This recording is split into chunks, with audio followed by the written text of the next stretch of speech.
Good morning. मैं doctor Vedvati Mandavi, शासकीय विश्वनाथ यादव तामस्कर स्नातक उत्तर स्वशासी महाविद्यालय दूर। आज का विषय है अरस्तु के राज्य संबंधी विचार के अंतर्गत आदर्श राज्य। जैसा कि पूर्व में हमने अरस्तु के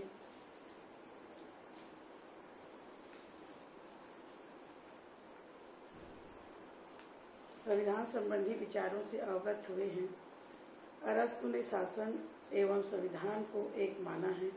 आज हम अरस्तु के आदर्श राज्य को समझने का प्रयास करेंगे। अरस्तु प्लेटो के आदर्श राज्य से प्रभावित तो था, किंतु अपने आदर्श राज्य में कानून को उचित स्थान पर प्रतिस्थापित किया। उन्होंने प्लेटो के आदर्श राज्य में दार्शनिक शासन की असंभावनाओं को समझ लिया था। उसने केवल कानून ही नहीं वरन वास्तविक प्रशासन में अनुभव, रीति रिवाज एवं जनमत के महत्व को स्वीकार किया। अरस्तु के अनुसार शासन का उद्देश्य व्यक्ति को उत्तम जीवन व्यतीत करने के लिए साधन प्रस्तुत करना है। अतः आदर्श राज्य की निम्नलिखित विशेषताओं का उल्लेख किया है। पहला, आदर्श राज्य का लक्ष्य व्यक्ति का नैतिक विकास। राज्य समुदायों का समुदाय है। प्रत्येक समुदाय अपने सदस्यों के हित का ध्यान रखता है। राज्य समुदायों में सर्वोत्तम है, अतः इसका उद्देश्य सर्वोच्च हित साधन एवं व्यक्तियों के नैतिक जीवन सुधारना है।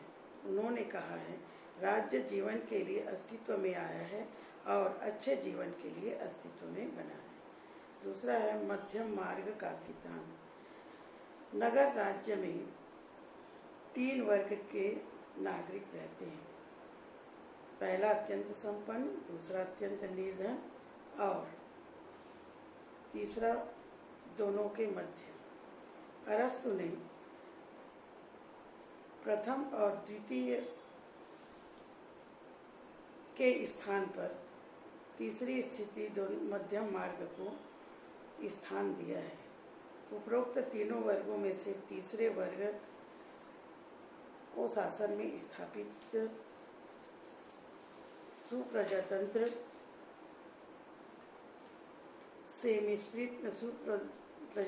मिश्रित प्रणाली है। अरस्तु के अनुसार यह मध्यम मार्ग की दृष्टि से व्यवहारिक आधार पर सर्वोत्तम शासन पॉलिटी ही है। मध्यम मार्गी शासन व्यवस्था का प्रमुख लक्षण है विधि की सर्वोच्चता।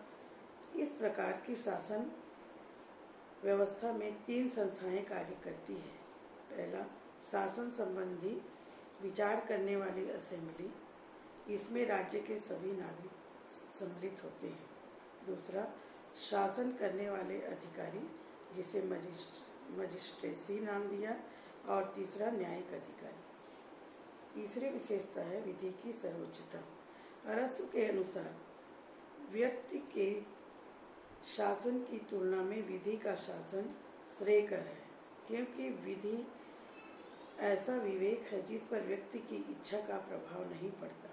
अतः सर्वशक्तिशाली निरंकुश शासन की अपेक्षा संवैधानिक या नियमों में बंधे हुए शासन अच्छा होता है। तीसरे है जनसंख्या। अरस्तु के अनुसार एक आदर्श राज्य में जनसंख्या न तो बहुत अधिक हो और न ही कम। जनसंख्या अधिक होने पर कानून व्यवस्था बनाए रखने में कठिनाई होती है और कम होने से राज्य अपनी सभी आवश्यकताओं की पूर्ति नहीं कर पाएंगे। नागरिक कार्यों के उचित संपादन कर सके अथवा एक दूसरे को पहचान सके, इसलिए राज्य में उतनी जनसंख्या होनी चाहिए जिससे आवश्यकताओं की पूरी हो और आत्मनिर्भर बनाने के लिए पर्याप्त हो। पानी नहीं। आदर्श राज्य की अगली विशेषता है प्रदेश। राज्य का प्रदेश विशाल न हो, साथ ही इतना अवश्य हो जिससे उनकी आवश्यकताओं की पूर्ति हो सके। जनता संयम एवं उदारता पूर्वक जीवन जी सके, शत्रु आसानी से प्रवेश न करे तथा सुरक्षा करने में आसान हो। जब जल थल मार्ग से सीधा पहुंचा जा सके। छठवां, शिक्षा। आदर्श राज्य के लिए उच्च चरित्र और उच्च चरित्र निर्माण के लिए शिक्षा अति महत्वपूर्ण है। राज्य एक शिक्षण संस्थान है। शिक्षा सबके लिए और समान होनी चाहिए। अतः अरस्तु ने अनिवार्य एवं सार्वजनिक शिक्षा व्यवस्था पर बल दिया है। अगली विशेषता है नागरिकों का चरित्र। चरित्र और योग्यता पर अरस्तु यूनानी नागरिक चरित्र को श्रेष्ठ मानता है। यूनानी चरित्र उत्तरी जातियों का उत्साह एवं एशियाई जाति की बुद्धिमत्ता के मेल से बना है। अतः बुद्धिमत्ता, उत्साह एवं साहस से नागरिक अपना राजनीतिक विकास कर सकते हैं। राज्य की स्थिति, आवश्यकताएं, सुविधाओं के साथ नगर की सुंदरता का भी ध्यान रखना आवश्यक है।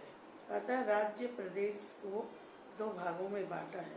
पहला, विशेष बस्ती या नगर जिसमें पार्क, पूजागृह, व्यायामशाला, बाजार, बंदरगाह और सार्वजनिक सुविधाएं हों, और दूसरा, इसके चारों ओर के प्रदेश। अगली विशेषता है राज्य में विभिन्न वर्ग। आदर्श राज्य में नागरिकों के 6 प्रमुख आवश्यकताएं होती है: भोजन, कला कौशल, हथियार, संपत्ति, सार्वजनिक पूजा स्थल, सार्वजनिक हित। इसके लिए 6 वर्ग भी होते हैं: किसान, शिल्पी, योद्धा, व्यापारी, पुरोहित और सार्वजनिक हित का निर्धारण करने वाला निर्णायक। अरस्तु ने ऊपर के 2 वर्गों को नागरिकता के पक्ष में नहीं है। शेष चारों वर्गों के लिए युवावस्था में देश की रक्षा, प्रौढ़ावस्था में राज्य के शासन व्यवस्था में चिंतन और वृद्धावस्था में पुरोहित का काम करने की व्यवस्था पर सहमति दी है। 10वां, आर्थिक व्यवस्था। अरस्तु ने कहा है कि संपत्ति के विषम वितरण से राज्य के हित पर विपरीत प्रभाव पड़ता है। अतः विषमता दूर करने के लिए 3 प्रकार के सुझाव दिए हैं। पहला, भू संपत्ति व्यक्ति को किंतु उपयोग सबके लिए करें। दूसरा, संपत्ति सामूहिक हो पर उपयोग व्यक्ति को। तीसरा, संपत्ति सामूहिक हो और उपयोग भी सामूहिक हो। अरस्तु प्रथम विकल्प को सही मानता है। अंतिम आदर्श राज्य के लिए अरस्तु ने स्त्रियों की साम्यवाद का विरोध किया है, साम्यवाद को अस्वीकार करता है और आदर्श राज्य में राज्य के श्रेष्ठ जीवन का व्यक्ति के श्रेष्ठ जीवन तथा व्यक्ति के